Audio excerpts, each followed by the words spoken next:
Hi babes, it's me, Tia, and welcome to a brand new episode of the Final FronTia. Now on this week's episode, it's a family affair.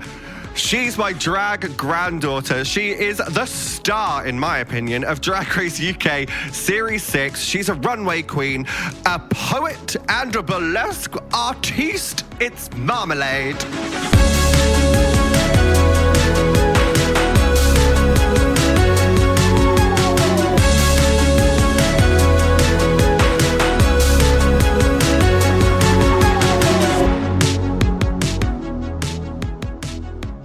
Marmalade, hello. Hello. Hi, welcome to my home. Thank you. It's a little bit different than when I was here before. It is, well, we're visions in white. Oh, you've painted, yeah. Yes, yeah. Right. Why didn't you tell me you were wearing white? Why didn't you tell me you were wearing white? To be fair, it's on both of us. Yeah, it really is, but at least we match. I know. I'm actually really glad. I walked in and you were sat there and I was like, you know what? I'm actually glad I chose this now. It's a family trait. It is. We're wearing white in celebration of everyone who voted for Donald Trump. Stop. Too soon. It's a gag, isn't it? I wish I could say it was a gag. Yeah, I mean, you're right, it's not a gag. I wish I could say I woke up and I was surprised. It's just depressing, isn't it? It is. And what a way for me to introduce you to this podcast. Fierce drag. Depression. Thank you for joining me here on the Final FronTia. Thank you for having me. This is a space where we talk a lot about fandoms and things that we enjoy. And I think the first fandom that we need to address is the fact that you are on Drag Race UK Season 6. Snaps for Marmalade. Everyone. I am. Currently, at time of filming, we are just past episode 6. Yes. At time of release, I feel like we're on episode 9. Okay. So I don't know what happens, but I hope you're still in it. I hope so too, and I can neither confirm nor deny. However, you at home shall hopefully know. Yeah, true. Yes. How was it filming? Exciting? Fun? You know what? I have helped so many people get ready for this show. I have helped... Myself included. You, I've helped Vic, I've helped other people. And so I feel like at this point, I knew what it was. Yeah. And I got that, and I was quite surprised by how much I was sort of like, oh yeah, this is exactly what I expected. I feel like everyone goes in and they have some story about how, oh my God, it was completely different. I sort of got there and I was like, yeah, this is what I thought it was going to be. I guess you've heard so many of us talk about different people, even members of the Queen team. You must have been like, "Oh, you're Lucy." Oh yeah. I was like, "Oh, Wendy, babe, how are you?" I was your husband. I knew. But it's almost. I think as well beforehand, I'd built it up in my head. It is going to be so. I am an overthinker, and I stress myself out. That I built myself up to this absolute worst possible thing. That when I got there, I was like, "Oh, it's not that. It's actually much easier than I thought." That's interesting. When you're doing well, it's much easier. No, I'm so far. I've been very lucky to have had a lot of lovely critiques and stuff. So I'm very pleased with it so far. It is a different experience. As someone who has gone through it once, doing terribly, and once do terribly, pretty badly, and then once doing quite well. It does feel like a very different experience. So the critiques as they have been up to this point, episode 6, for me, in this moment, in the past, where we are, you've done brilliantly. I've been in the top 3 times. Mm-hmm. I was low once, but we don't talk about that because I don't agree. Well, that was weird. I think it's such a strong cast of people. Even for the Snatch Game episode, Octavia was low, but I was like, Michael Jackson, Welsh Dragon was Cam. I think they could have just done a bottom 2 for that. Yeah. I don't think there always needs to be a top 3, bottom 3. If there's just 2, just let them be 2. Just let it happen. Let it be 2. I think also the wild thing about that whole Snatch Game episode as well is that it was incredibly strong, but I have a nervousness. And this, for me, I'm talking to you, but it's also a PSA to everyone watching. I don't want that Snatch Game to start a trend of people going, do you know what? I'll be Miriam Margolyes as a jacket potato who's also auditioning for the role of Annie on Broadway.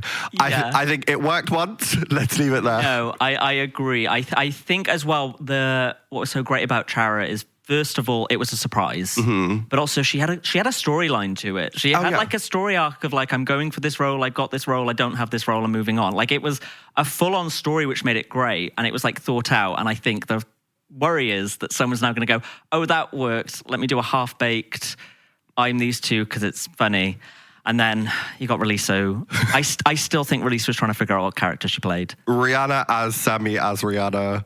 Yeah, I think she was... my understanding was that she was Rihanna's stalker. Sammy was stalking Rihanna instead of Alan Carr? Yes. Uh-huh. Yes. Yeah, that did not come across for me. It did not.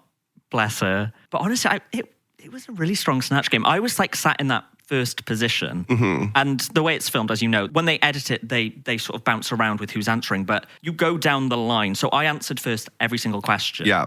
And I got a big laugh every single question. I'd be like, oh, I'm about to win Snatch Game. This is crazy. And then by the time I got to the end, I was sat there like, I bloody hope I'm safe. Jesus Christ. Yeah. And it was, because it was just so strong. It was so good. And like, you can't hear it at home, but the crew was absolutely laughing so much, which was a big surprise because I thought it would just be Ru. But yeah. Can't relate to that one. But I was in the first seat in my original Snatch game. You're basically the warm-up act. Oh, yes, you were. That's right. It's hard because you don't have the same amount of time to think of the answers. No, and you don't have anything to bounce off of from previous people. Exactly. It's a very hard seat to be in. But I felt, at least for me, because Lil was playing Queen Victoria and she did very well, and we both had sort of a similar sort of old royal characters. I was sort of like, okay, I'm glad I came before her, so she's not saying a joke that I'm sort of maybe was going to say, or there's not going to be any mix-up there. So I appreciated it in that sense that I could get my joke out and go. Yeah, I mean, it's a hard seat to be in. You're totally right. I think you did really well. Like, it was such a strong Snatch game. I was pleased. Did you have any backup characters? Who was my backup? I was going to do Lucille Ball. Oh, I see that for you. They asked for 3 options. I was told I wasn't allowed to bring my third option to set. Why do we have so much in common? I was going to do Jesus Christ. And they said no to that? They said it just might be a bit offensive. Okay. So I just used my Jesus Christ jokes, the episode before in the Graham Norton show, if you noticed. Oh, yeah, that does make sense.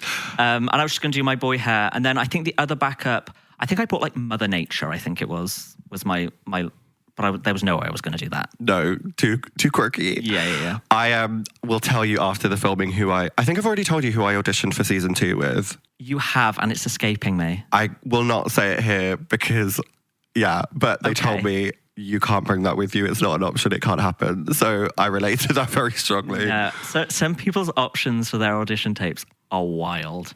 Yeah. Wild. Yeah, there's been a few that I'm like, that's suspicious that you thought to do that. I think the goal is to be like shocking, but also show them something you can actually do. Show them something they can use. Well, that's why I did the one that I did. My 2 auditions, one of mine I did Leah Remini, who's like Michelle Visage's best friend. Yes, But it's because I'm fascinated by Scientology. So I was like, that's camp. I'm going to do ex-Scientologist Leah Remini. Love. And then my other one was another thing that I'm like really obsessed with, like conspiracies about. Right. And if I ever, on the off chance that I manage to get on a US season, I will be doing that character. So that's a surprise. That's a secret for now. Yeah, I think so. But I will tell you immediately after we finish. Perfect. Enough about me. Let's get back to you. Enough about you. We've done Drag Race. What shows are you sort of obsessed with? We've got like people who love watching Drag Race. You've met loads of them now, I'm sure. But what is like your fandom? Here's the thing. With me growing up, I couldn't just like something. Okay. I had to be absolutely have the costume, have the pencil case, eat, sleep, breathe this fandom. Neurodivergent. And for me, it has always been the Hunger Games. Work.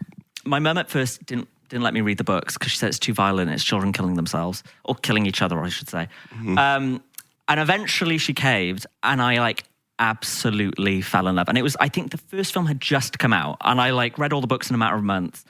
And then the second film was about to come out. And this is so horrible. My poor mum, I was like 13, and it was like a school night, and I was like, I need to go to the midnight premiere tonight. I need to see the first screening of Catching Fire tonight. And my mother, with a hot water bottle and a blanket, took me to the cinema, had a nap while I watched it. That's love. And then she did it for the next 3 years, for the next 3 films. And then the Ballad of Songbirds and Snakes that's just come out, I dragged my housemates to the cinema at midnight. And now there's another film coming out, a 5th one. Have you heard about this? Oh, yeah. About Haymitch. And I'll be doing the same thing. I had like a Mockingjay pin. I don't know why I couldn't just like it.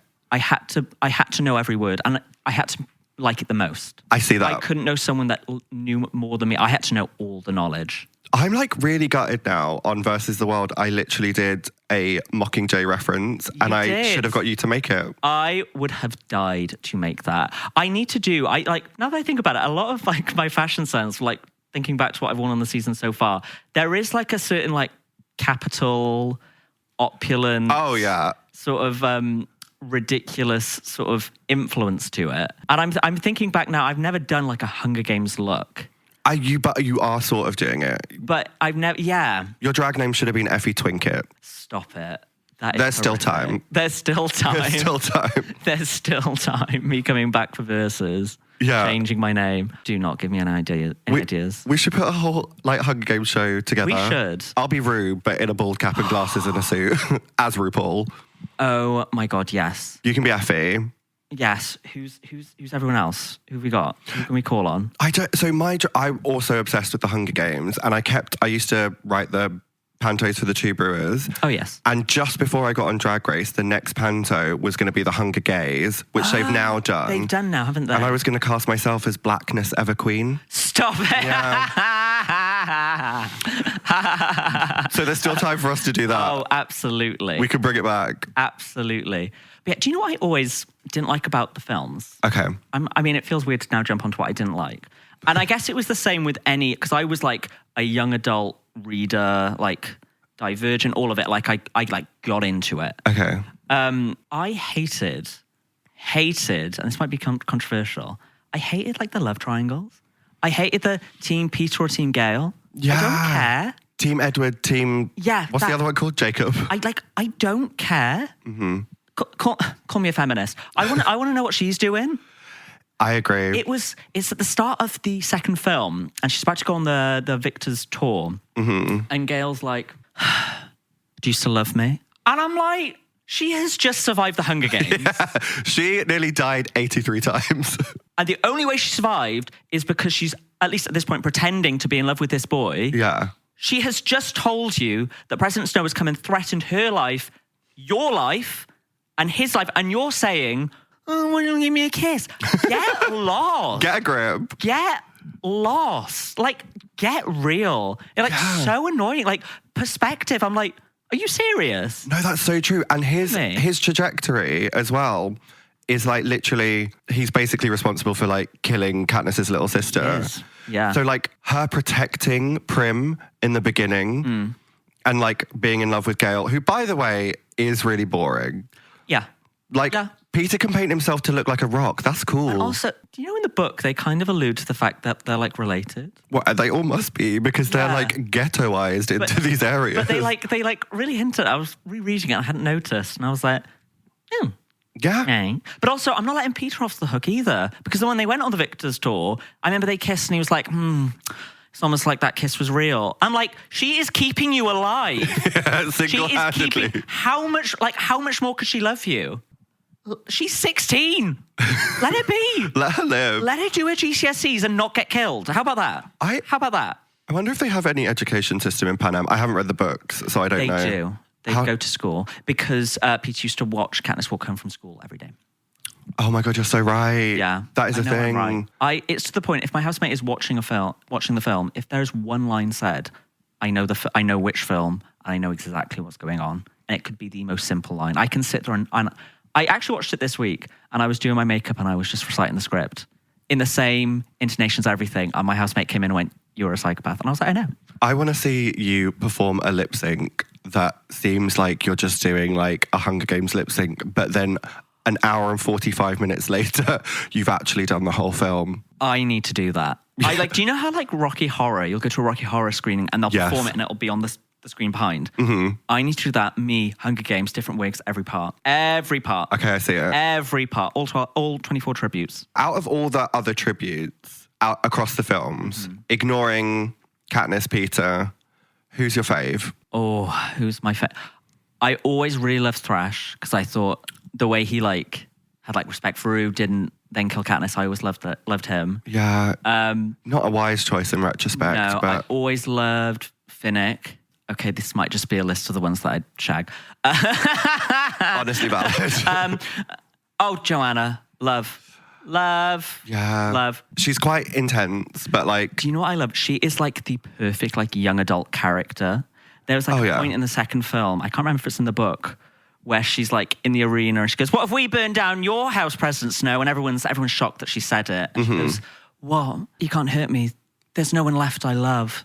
Oh, love that. So cringe. Do you know? Cringe. Love it. Very, very specific thing to say, but for some reason with her, I've always had it in my head that she is who Monica from Friends would have been had she lived in a post-apocalyptic reality. And I don't know why that makes total sense to me. Had she like fully snapped? Yeah. Yeah. Like that's exactly who she is to me. No, I see that. They do look like, and it was when walking into that elevator, taking her outfit off, saying, how does it feel that the whole world wants to sleep with you? Then Katniss going to speak on her saying, not you. I'm walking out. Oh, you joking? Very Oh, you joking? It's, love her. Time is precious, and so are our pets. So time with our pets is extra precious. That's why we started Dutch. Dutch provides 24/7 access to licensed vets with unlimited virtual visits and follow-ups for up to 5 pets. You can message a vet at any time and schedule a video visit the same day. Our vets can even prescribe medication for many ailments, and shipping is always free. With Dutch, you'll get more time with your pets and year-round peace of mind when it comes to their vet care.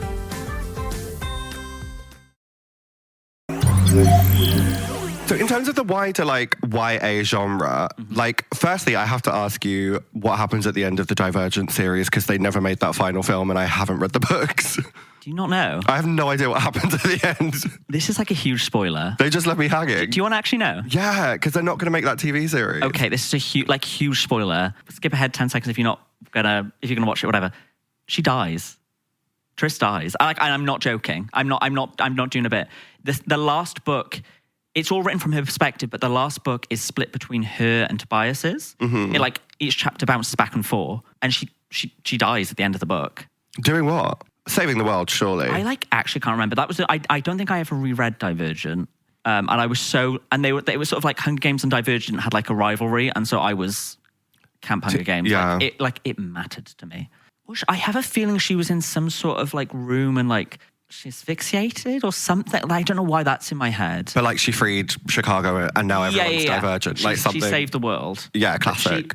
She died, and that was the big gag of Divergent, that like the main character from which the perspective from which the story is told, she dies. That's wild. Because I remember the first film, Divergent, that first film was like a masterclass in how you do like an adaptation of a book to a film. It was like perfectly done. And then the trailer came out for the second film, everyone clicked off because they got comfortable. Yeah. And the second film, they had like introduced like this box. It was just nothing to do with the book. Yeah. And, like, they thought they had a big enough fan base that they could do that. They did not. Which you do not. Whereas Hunger Games, the first film isn't as close. It's good, but it's not as close.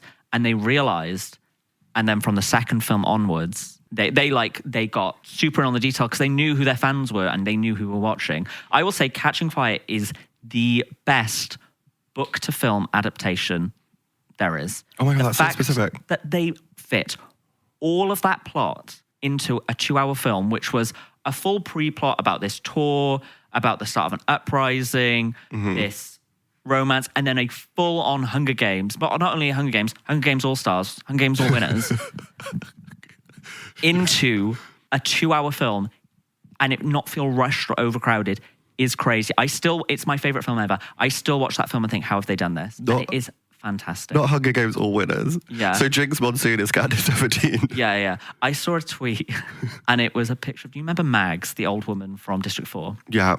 It was just a picture of her and it just said, she flopped on All Stars. And it really made me laugh. Oh my I'm like, God. she kind of did. No, she was iconic. She sacrificed herself. Oh, I know. For her friends, she Ben de la Creme herself. Oh my God.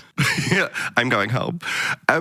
Did you watch Agatha All Along? I haven't. Don't hate me. Well, Mags is very Lilia coded. And okay. When you watch Agatha All Along, you'll Is that a film or a TV show? TV show. Okay. Marvel TV series. Okay. Joe Locke from Heartstopper, iconic. Okay. You'd like it. I watched one episode once. It feels very YA energy. Okay, because even now, my favorite literature is a good like 14 to 16-year-old sort of like dystopian. Oh my God, that's my favorite. But For, like a YA book is your favorite? yes. Okay. Yes, I do expand now. I read all sorts when I get time, but that will always be like my comfort go-to. And it's because it's like easy to read, easy to understand. It's sort of formulaic, and it's sort of I like dystopian where it's not necessarily magic and not necessarily fairies and superpowers, but it's like real life, but it's a version of the world that we don't live in. Are you familiar with Uglies?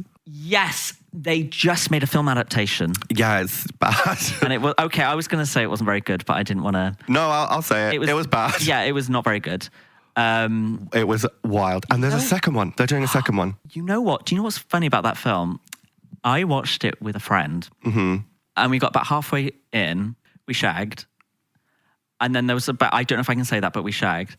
And then there was about 20 minutes left, and we sat and watched it, having missed an hour of the film, and I still knew exactly what was going on.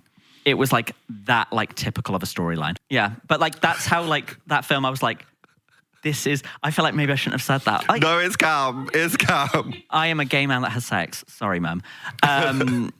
But yes. By mum, you mean Victoria Scott. Yeah, sorry, Vic. Do you know what's so funny with it? Like, hard pivot. I remember once I was talking to someone about like a hookup or whatever. Yeah. And she fully turned to me and went, "You're going to have to stop. This is weird." As in, as like a mother, like she is genuinely like a mother figure. To the point where she's like, "You can't talk about sex with me in the room. That feels weird." Very valid though. And it's funny things like that where I go, God, what a weird relationship we've just created out of thin air. Well, I mean, you know, someone defining their boundaries is like very slay, but also like it is very made up, isn't it? Yeah. Whereas I feel like you're like the cool nan I can shoot the shit with on that sort of thing. Yeah, no, fair. Yeah. But I'll keep it very demure, very cutesy. Yeah, I don't share mine. But you talk about who you finger blasted. You live your life. I actually said that in an Uber on the way here. To who? I was on the phone and I was like, "Go get finger blasted, girl." And the Uber driver looked in the rearview mirror and I was like, "I'm so sorry. I already have a really low Uber rating because I turn up dressed in drag half the time and people are offended by this, so please don't." So me and Vic were in a car that was taking us to the Welsh BAFTAs because we hosted an award there. You looked great, by the way. Yeah. Thank you. Don't say anything about Vic. Okay.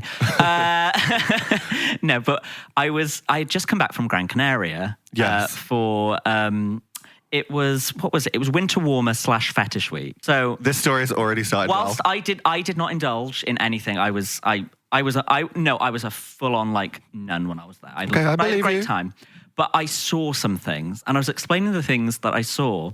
And I got out the taxi and realized, oh, there was a driver in there. Yeah. This like poor straight man who would listen to all those stories and then went, "We're here," right at the end. And even those stories I don't think are appropriate for this. I'll have to tell you afterwards. But yeah, anyway, Hunger Games. Yeah, no, back to the Hunger Games. No, I fully understand the fascination, but I do think there is something like inherently queer about like these young adult stories, because it's almost exclusively a female lead who doesn't know their own strength and has to rise and then suddenly can triumph in the face of a very patriarchal society. Absolutely. It's like the parallels specifically with something like Hunger Games. It's like people joke, but we live in the Hunger Games every day. Like it's actually quite scary when you look at some political systems where something like that is actually not too far off the sort of laws they're pushing now. Oh, yeah. And, like, this has been around, like, The Handmaid's Tale, The Hunger Games. All these things were designed, even Russell T Davies made a series called Years and Years. All these things were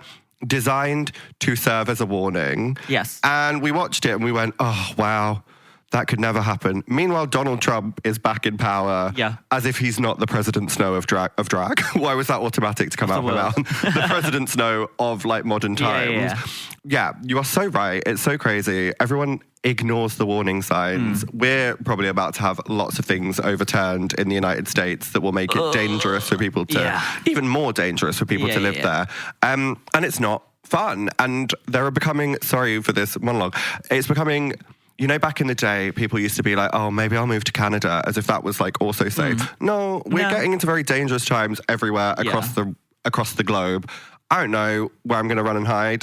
I did find a website where you can buy private islands with no infrastructure for not that much money. Oh. So I was like, maybe I'll get like 20 of us together and we'll work out how to do plumbing. I could do that. I could dig a hole. That's fine. No, you bring it. We'd have to get electricity so you can like make clothes, so we don't have to import them. Oh yes, I'd have to get one of those like what are those boards where you like and you like make the fabric? Battleships. I don't know. Is that what you're playing right now? No, it's like I don't know the name of it. There's no point. A loom? Yes, Weaving? something like that. Yeah. I could like weave fabric and hand sew and yeah. I don't know anyone who could like make a functioning toilet work on an island with no plumbing though. I don't want to poop in a hole. I stayed in a jungle in Malaysia like when I was 16. Casual. For like, I went there for a month and we stayed in a jungle for 3 days. Mm-hmm. And they went tarpaulin around like a hole. And they went, that's where you do number 2. Not for me. And I tell you, I didn't for 3 days. Just I went, held it no. in. And then when I got back, bloody hell.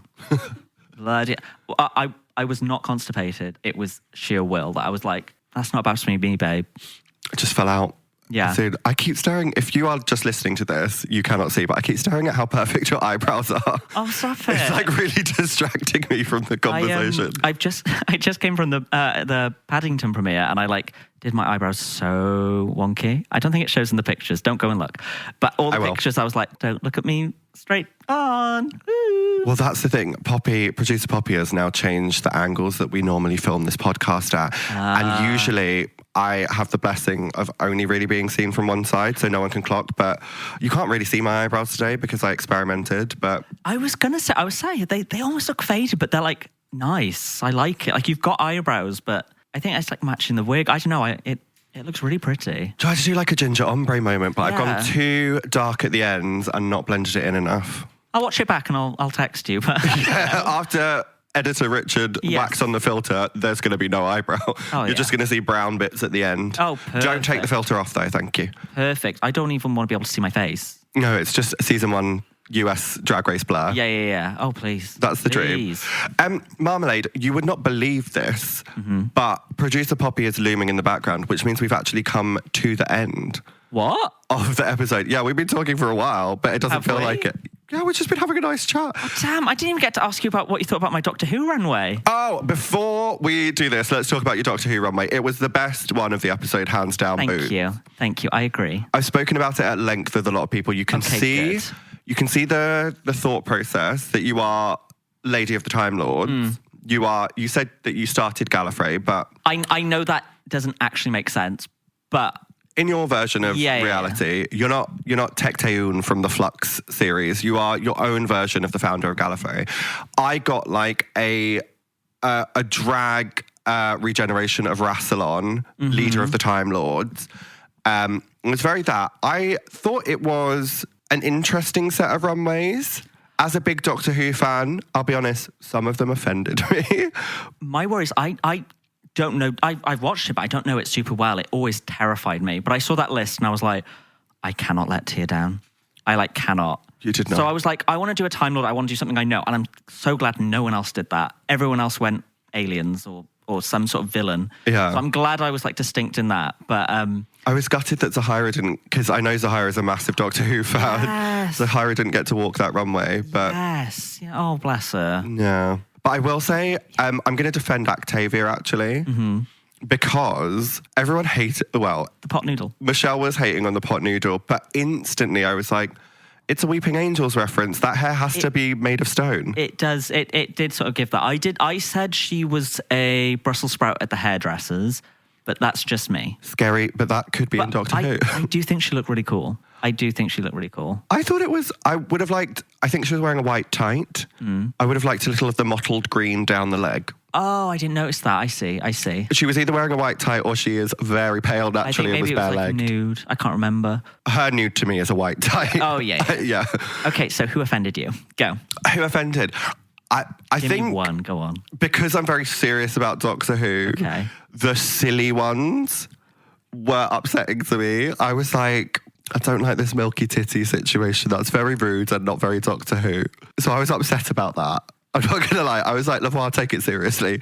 We don't play around with Doctor Who in my household. She's not in my household, so she can do what she wants. But I was like, that's not for me. I see. I mean, my goal was to be like, I want something that could go on the screen. Yeah, that which you had. Be worn. And I think I was the one in that regard. Very much screen ready. I didn't like the finger / dog erections, but I do think Chanel O'Connor gave me... It was a reference. I looked and I was like, I know the reference immediately. Yeah. So I'll defend her. I think maybe we shouldn't have done the pink face, the pink finger, but I like the armour. It was giving very Sontaran, Sontar. I like the idea of the arms of it. Like, I could see, like, how do I push it further, which I appreciate. And Lil, I think, did a very original interpretation of, like, the Slithines unzipping themselves. Yes, I loved it. So cool. So cool. Oh, it was so good. Oh, do you know what? I take it back. I thought it was a great runway. I think everyone did really well. I thought I'd have, like, absolutely no competition on the runways. And I don't, but everyone does really well each way. I think, honestly, for that runway, you and Lil, far and away, were the best ones. Tyron came up to me in my outfit this episode and goes, wow, you're my competition from the runways. And I went, wow, you're not mine. And I wasn't joking. She's doing well enough, I can say that. She's doing well enough. She's got 28 badges in 2 episodes. So, like, she's fine. I think for that runway, you and Nell did win it for me. Kyron was probably third, but with... It was very cool. A big break in between. It was very cool. Anyway, end of the episode. Let's look at the time. I must get a guest on. What scene are we doing? Today, I think producer Poppy's had a lot of airtime. Baby J, what are we doing this week? You can pop your face in. You can be seen. But Baby J, no, come to the microphone. We are doing the Hunger Games reaping scene. Is this the actual one? This is the reaping. I'm guessing you want to be Effie. I could quite literally be every single character. Okay, I'd like to be one of them. So you could. Do you want to go get changed? Like, I feel like I'm giving like little reaping diva realness. You're going to turn back to me, and I'm going to be in the pink outfit with like the headpiece, the full Effie look, the full makeup, and I'll just be like. Honestly, Richard in the edit could probably whack on a pink wig. When did you get changed? I just had this underneath. This was here the whole time. Right, let's do the scene. You're Effie. I am Prim! I'm Katniss. And you are... Baby J is Primrose Everdeen. And scene. Welcome, welcome, welcome. Happy Hunger Games, and may the odds be ever in your favour. Now... You are not looking at the script. The time has come for us to select one courageous young man and woman for the honour of representing District 12 in the 74th Hunger Games. I forgot it, I'm an awful, awful fan. As usual, ladies first. Effie moves over to the pool of names and draws a piece of paper. She goes back to the microphone and opens it. Primrose Everdeen. That was good. Where are you, dear? Come on up. Well, come on up. I am not emotionally prepared to do this Jennifer Lawrence moment. Bram! Bram! No, I volunteer as tribute. Which is so funny, this next line. Always makes me laugh. I believe we have a volunteer. As if it wasn't clear. Mr. Mayor. Bram! You need to get out of here. You need to get out of here. Yeah, it's you. You scream no. No, Bram! No, go find Mom! Bram, leave! Go find Mom! No!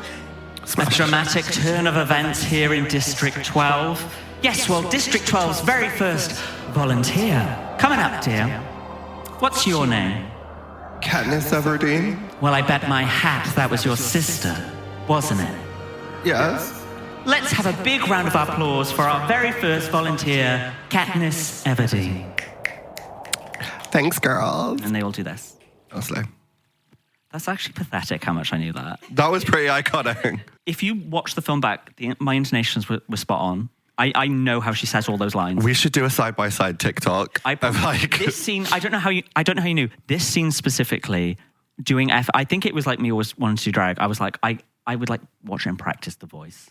Honestly, I can kind of see, now you think about it, like the heavy blush, the pale, you are it is heavily inspired by every trinket. Like her today, yeah. By coincidence, you're basically giving full-on accident. Every trinket, but she's dancing around a maypole in Wales. Yeah, Very absolutely. That was so fun. That was fun. We were given the option to end scene or continue. I kind of want to see you do the last bit. I'm not going to lie. Yeah. Oh, I remember exactly how she says all of this. She doesn't need the script. And now for the boys. And that is exactly how she says it. Peter Malark. And she says it weirdly like that. This is so sad. No, I love it. Here we are, our tributes from District 12. Well, come on, you two, shake hands. And then this is so like haunting because there's a shot and it's like an upshot of Katniss looking out and you just hear Effie going, "Happy Hunger Games, and may the odds be ever in your favor." And it fades out. And then it's like, boom, and now they're in the room in the building waiting to see their families before they get on the train. I am actually quite disgusted by how much I knew that. No, I loved it. Marmalade, that's all we've got time for on this week's episode of The Final FronTia. Thank you for joining me. Thank you for having me. This was so much fun. Thank you for letting me just talk Hunger Games at you. No, I loved it because I really do love the Hunger Games, so I really appreciated it. What have you got coming up? Let the people know what's going on. Where can we find you? What are you doing? Well, first of all, I don't know when you're watching this, but if you're still watching this and I'm still on the telly somehow, then tune in still to watch Drag Race, which I still may or may not be a part of, depending on when you're watching it. And if or if not, I'm still there. What have I got coming up? Oh my God, that was it. Dracula's Child is going on tour next year. Love. The girl group, so please get your tickets. I think we might be adding more dates. I'm not sure. We're filling it out, but so far I think a couple more dates are coming. But I'm going to be in Cardiff, which I'm really excited about. So if you're going to be in Cardiff, please come and buy tickets so that you all cheer for me and none of those other honks. And I say honks with all the love in the world. I do love that song. I'm not going to lie. It's a good song. This is the first. Well, I'm lying because Don't Ink My Yum, and also, to be fair, The Frock Destroyers. Don't Ick My Yum. Those three I listen to unironically. Anyway, love your hair. Hope you win. Thank you. If you're still in, who knows? I'm still in, who knows? I mean, I know, but we'll have to see. So yes, tune in and Team Marmalade, please, as always. Team Marmalade forever. Marmalade, thank you for joining me and thank you for watching and listening to another episode of The Final FronTia. May the odds be ever in your favor.